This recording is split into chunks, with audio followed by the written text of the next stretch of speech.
supet yang ngangit pila itu di bangai palat yapi jing leranya hapuri apodo nut bajar laban penpau ngas ngeulerang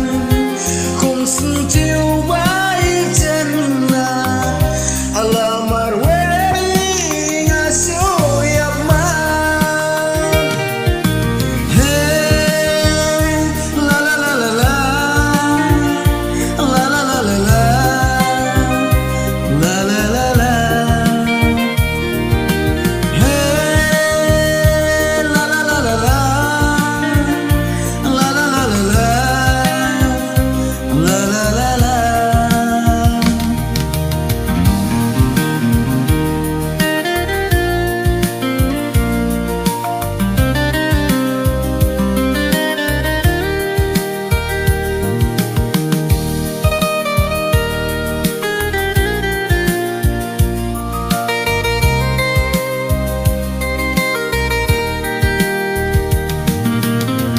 Bunsin nga supit nga jnay